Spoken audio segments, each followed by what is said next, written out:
Hey guys, Insomnia here with some more AFK Arena. Today we are going to be taking a look at the brand new patch 1.50. If you guys have not seen, there is a ton of patch notes going on with this one. So we're going to go through them, we're going to break it down, kind of look at what the patch has to offer and check out the brand new Wilder hero that is going to be coming soon. So let's go ahead and we'll get into the notes. So as you can see here, looking at the notes, the servers will be unavailable 10/29. So on the day that both Ines and Abyssal will be joining us, the server will be unavailable to go ahead and patch this huge patch. There is a ton of content to this, so let's go ahead and we'll get through it. So the new hero which is added, the new Wilder hero, Pippa, the Muddled Magician. The new hero Pippa will be available to test play when the patch goes live. So essentially there's not going to be, I don't think, any trial period for them unless it does come up today or tomorrow, but I believe the patch is just going to go live with Pippa already in there, as well as the 2 new dimensional heroes. So we are adding 3 brand new heroes again, which means that we are going to have 3 brand new Bountiful Trials events. Make sure you're completing these because remember, they do give you elite heroes as well as stones and some resources. So make sure the trials you are completing as they come out. As you can see from the next note, big changes. The Abyssal Expedition will be open on 10:30, meaning that 10:29 we are getting all of these new heroes. 10:30 the Abyssal Expedition is going to open. And if you look at the next one, 11:3, which means 4 days later, the new Misty Valley round is about to start. So we are going to have an incredible amount of stuff to do in AFK Arena. We're going to have the Abyssal Expedition. Make sure you're getting ready for this. We are going to have a new Misty Valley coming up. We are going to have new Voyage of Wonders. The new Voyage just came up last night on the test server. In addition, we are going to have 3 trials that are going on at the same time. So again, a lot of stuff that Lilith is throwing at us at the same time and a lot of stuff to do in the game. Number 3, added the adventure, The Deadly Marshlands, to the Voyage of Wonder, which will be available, looks like 11/12. So once we run the current event, like I said, the current voyages just came up yesterday on the test servers. So this will actually be a little bit before it's up on live. Once we get through the current voyage, we have a new voyage actually right up behind it. Added the adventure, The Field of Stone, to the Trial of Gods feature, which, as we know with the Trials of God, that is an artifact that was unlocked. That's where we unlock the tanking artifact. Players can unlock it by completing stage 28-60. So you have to be into chapter 29 to go ahead and unlock the Fields of Stone. The campaign and completing 100% of the same adventure found within the Wandering Balloon. Added a new warrior class exclusive artifact called the Chaos Bringer, which can be acquired from the Trial of God, Field of Stone instance. So there we go. We knew they were coming. Brand new warrior class exclusive artifact. We've seen the tank one. Now we get the warrior one. Very excited to see how it is. We have not had artifacts in forever. The artifacts that we've actually had for a majority of the game, but now they have started adding new artifacts in here as well. Added the new campaign chapter 38, so now we're up to chapter 38. Reduced the stage difficulty of chapters 31 through 37, so making it a little bit easier to make progression in the game as players are getting further, as the game is essentially out longer, makes it a little bit easier with the progression. Added new achievements to the achievement feature, as well as corresponding stickers and badges. We'll check those out. Added a new VIP perk. Reaching VIP level 15. Remember, we're currently at 14, pushing 15 on the pay-to-win account.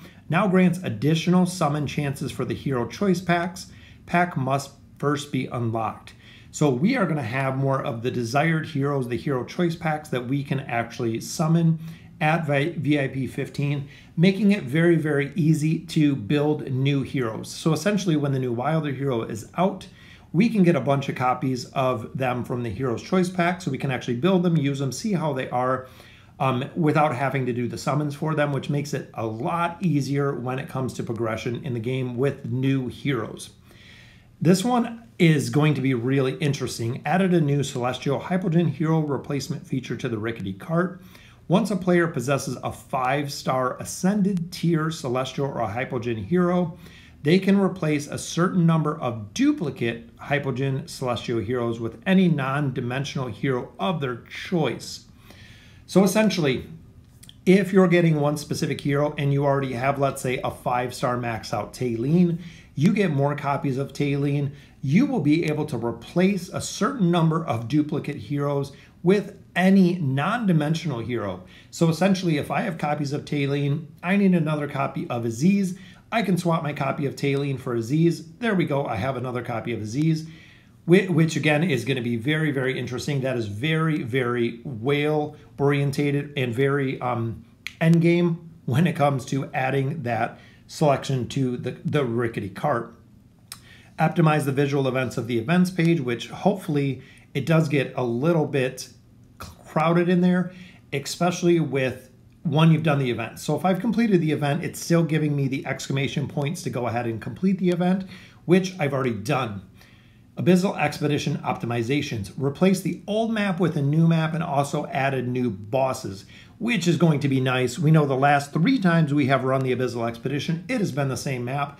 Now we have a new map and we have new bosses, which means casuals, we're going to have to step it up again. We're #1 in the last one. We will see if we can continue it, and the new map is going to be very, very interesting with the new bosses. The new map possesses a new soul bond mechanic that links 2 bosses together, wherein one boss can be affected by the damage the other boss receives. So essentially, this might mean that we're going to kill 2 bosses instead of 1 boss to actually open up gates because the bosses are linked. It just depends which bosses are linked to which boss to make it easier for guilds to actually go through 2 doors at the same time, allowing you to have more cities, more towns, overall a better experience instead of trying to smush everyone through one little point of a boss and filling out from there. It can effectively give you the chance to destroy 2 bosses at the same time, opening more gates, more cities, more progression at a faster rate. Due to the implementation of the new map and bosses, this season shall take as a beta season. Thus, there will be no leaderboards or no militia accolade rewards for the season. So I guess casuals, we don't have to worry about that because there are not going to be any leaderboards or any accolades. Rewards for personal titles shall remain in effect, so we can still get the Prince title depending what it brings. We know this time it brought the Eron skin, which was very, very cool. Rework the core relic level 5 mage ability for specific. Please view the in-game descriptions, which was good. Most of the time, the tank and the mage, nobody ever built those classes because of the abilities that they gave, especially the level 5. It was not worth it. That's why so many people always went Celerity in the Abyssal Expedition. So with reworking the mage level 5 ability, it might be worth it to go the mage tree instead of the ranger tree, but we will have to see what it looks like. Adjusted the value of Blessed Relic ability Consecration, Double Strike, and Recharge. For specific, please view in-game, which we will. Now we get to the hero adjustments. This is where the little tweaks and the little adjustments make a big difference when it comes to the ability of the hero. Kaisos adjusted the effect of his furniture, Almighty Warrior, which is going to change. As you can see, they're just going to show us what changed, but we're not going to be able to see anything until the patch is actually up. Grez, they affected the furniture. Thorin, they changed his furniture. Lorzin, they changed his furniture. Tailene changed the furniture. The twins fixed an issue that was caused by the skin Tango Dianime to be displayed incorrectly, so that was just a little visual fix. Zafriel fixed an issue that was preventing the damage caused by Thunderstorm from triggering the effect of Static Charge after Zafriel was defeated, which might make a difference with the damage output that Zafriel's doing, so very interesting to see. Skarath fixed an issue that would sometimes incorrectly negate the effects of the exclusive furniture Desert Trap under the influence of Zorath's furniture. So a little bit of tweak there. Lakrita fixed a problem that caused the ability Death Wish to target allied heroes, which again would affect the damage that she is putting out. Rain fixed a problem that would sometimes cause invulnerable targets to suffer damage. Little bit of a nerf to her, I would say, on that point. Kelthar fixed a problem that caused the effects of the ability Ethereal Resurgence to be erogenous.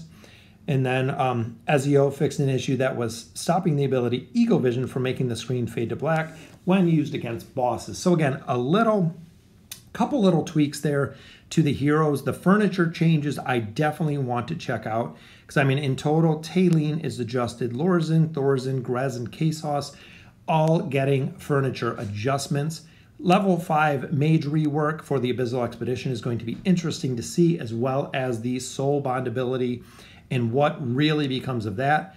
VIP perk is a nice bonus if you're on 15. I don't have any accounts at 15 at this point, but if you are on 15, they're going to let you go ahead and grant additional summons for the Hero Choice Pack. Not sure how many at this point, but we will definitely see. Stage difficulty reduced a little bit, making it a little bit easier.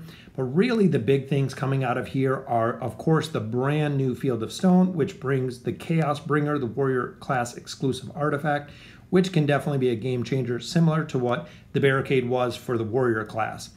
Adding a new voyage, Misty Valley and the Abyssal Expedition will be up. And of course, Pippa the Muddled Magician will be coming soon. So let me know in the comments what you guys think. Very, very cool to see all the new heroes and what is coming. So we are going to have 3 brand new heroes to play with, especially with the new Wilder hero, but 2 more dimensional heroes. So this is going to change the team comps.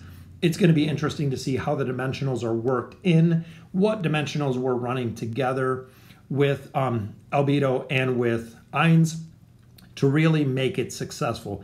But the patch is coming pretty soon, 10/29, so we only have another day, and we're going to have a ton more content into AFK Arena.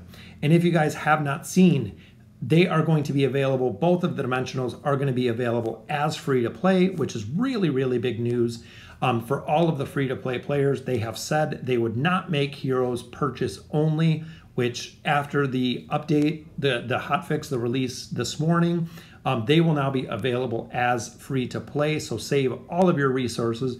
Unfortunately, you are going to have to forego Arthur and Wukong and the red chest, but to get a dimensional hero, it will be more than worth it. So start saving your resources now. Let me know in the comments what you think. A lot is coming with this patch, including the Abyssal Expedition and the Misty Valley with some more voyages.